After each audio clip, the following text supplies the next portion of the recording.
Galing tayong dialysis ni Papa. From dialysis ay diretso tayo ng lunch. Kaka-lunch ko lang. Hindi ko na na-vlog. Ang dami kong ginawa. Pinakain ko yung mga ibon. Pinakain ko yung mga hayop. Yung mga dinosaur. Yun yan. And then now, wash lang tayo, a bit, wash up, and then diretso tayo kay Doc Chloe sa A+ Dental Care Haven. Isasama ko kayo doon, and then isasama ko kayo sa lakad pa natin mamaya pa. Let's go! Sumama na lang kayo! Let's go! Ngayong araw nga ay schedule natin ang dental brace adjustment kay Doc Chloe dito sa A+ Dental Care Haven. Sa lahat na nagtatanong, i-message nyo lang sila sa kanilang Facebook page, Instagram at contact numbers. Go! Okay, baka mga copyright tayo. So, dito na tayo guys!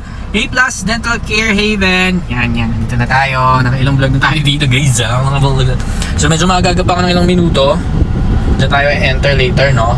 So yan, nandito yung highway. Ganyan. Sobrang init.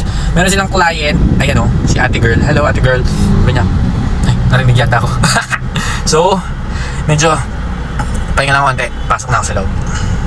Pagdating ay magre-register muna tayo. Intayin nating bigyan tayo ng mga pambalot sa mga sapatos at sa ulo bago pumasok sa treatment area. Pagpasok ko nga, wala masyadong tao hanggang sa may mga dumating na. Dito ako umupo sa tabit ng electric fan para malamig. Pero malamig na yung aircon nila dito. Tapos nanood tayo dito ng kanilang mga laging pinapalabas sa kanilang smart TV.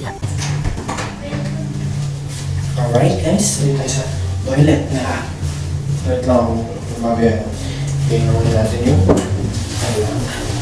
hairnet. Ayan, hairnet.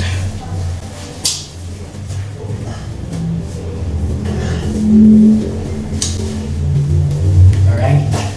Ready na for adjustments. Okay, let's go. Sa ilang taong ko na nga dito sa A+ Dental Care Haven, ito lagi ang problema kapag may adjustment ako ng brace, ang mamili ng kulay ng goma. Thank you Doc Chloe dahil may mga bago tayong choices. Ending siya rin ang pinapili ko. Hindi talaga ako makapili. Ang gaganda kasi nila. Anyway, sobrang dali at sobrang bilis lang lagi ng adjustments namin dito. At bawat adjust, bawat cleaning at bawat check-up ko kay Doc Chloe, ay nako, parang ang linis-linis ng kaluluwa ko. Yung parang pwede kong duraan yung sarili ko, ganun kalinis. Anyway guys, nag-celebrate nga pala sila ng kanilang 3rd anniversary. Happy anniversary sa Team A+ Dental Care Haven. Hindi na ako sumali sa paraffol pero congratulations sa lahat ng nanalo. Okay guys, so ngayon ay papunta naman tayo ng mall para magpa-print. Later, may pupuntahan tayong event.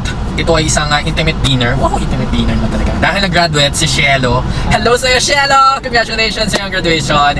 Anyway, so gagawa ako ng surprise para kay Cielo. Kasi meron kaming GC. And then sa GC, nag-send sila ng photo kanina before, during, and after their graduation. And naisip ko, para may maganda tayong bibigay kay Cielo, ay magpapagawa tayo ng gift ngayon.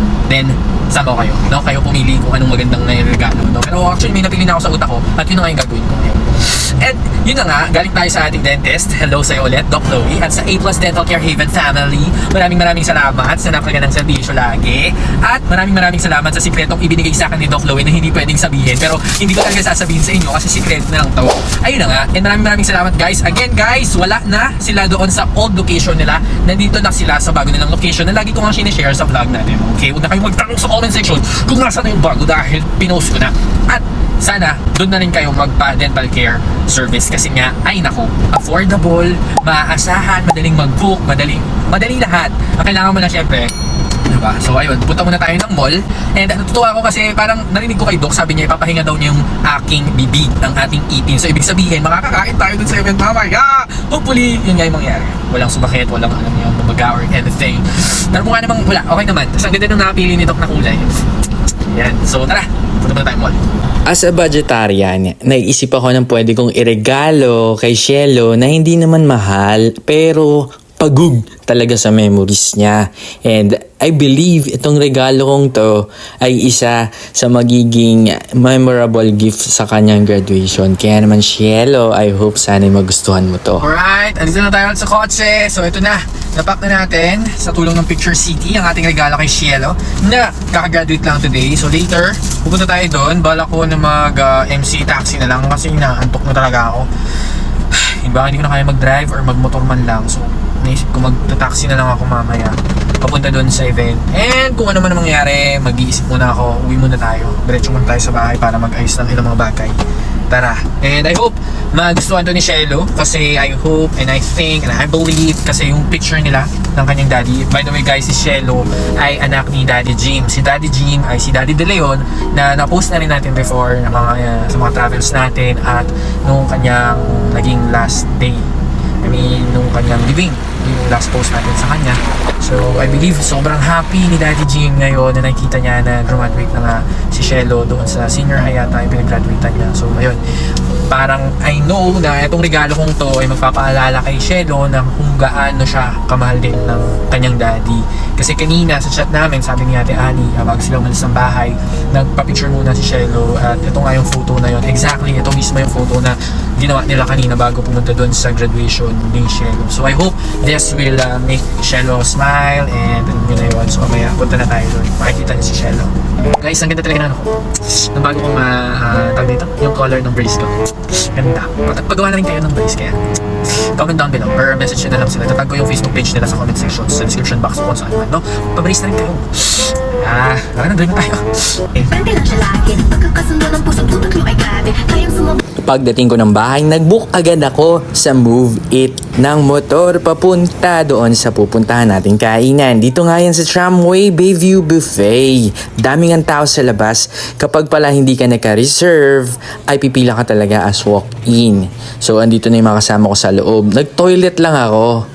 Pero paglabas ko ng toilet, nakapila na yung mga tao. Tapos pumila na rin ako. Then sumunod sila, sir. Tinatawag sila sa loob. Tapos yung mga tao andito sa labas. Ang daming yung tao eh. Pero ang dami rin namang pagkain. Tapos nire-refill from time to time. Mabilis ang pag-refill nila ng mga pagkain dito. Dalawa yung mga mesa dito na may parehong meal. Tapos meron sa gilid para sa iba pang mga ulam at mga desserts. Masarap naman yung mga pagkain dito. May ilan lang na kailangan ng sauce. Kaya mas maganda kung meron kayong sauce. Iba-ibang sauce agad para kung merong matabang o merong nakakaumay o maalat ay meron kayong pampatay dito. Tapos ito, nagdala ng cake sila Ate Annie. Ito nga yung mga sauce na sinasabi ko. Ito yung hack dito. Gawa ka na iba't ibang sauce agad para sa iba't ibang lasa na trip mo. Tapos dumating na lang sa La Shishi, ang aking inaanak na laging late. Tapos ito nga, pag umiiyak siya, lagi kami kumakanta ng happy birthday. Ang haba ng tulog nila. Hello din po pala sa mga bago kong kapamilya. Sila Ate Bing, sila Ate Bel at ang mga bata na parang mga kapatid ko na talaga. Hello po sa inyo. Maraming salamat po sa pag-welcome po sa amin sa family ninyo. Woohoo! Ito na nga, ibibigay ko na dito sa ating graduation girl ang aking gift sa kanya na pinagtawanan niya kasi kulay pink daw at may dress. Hindi niya trip yun. Ito na, tignan natin.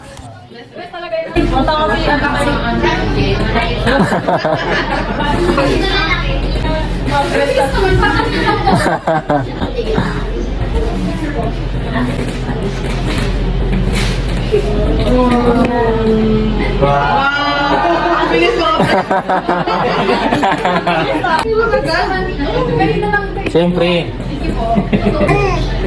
Diba labo? Camera niyo yun. Camera mo yun eh. Kinagabihan ay bumagsak ang malakas na ulan, may pagbaha at pagkulog at pagkidlat. Sumabay na ako pauwi kila Sheshe.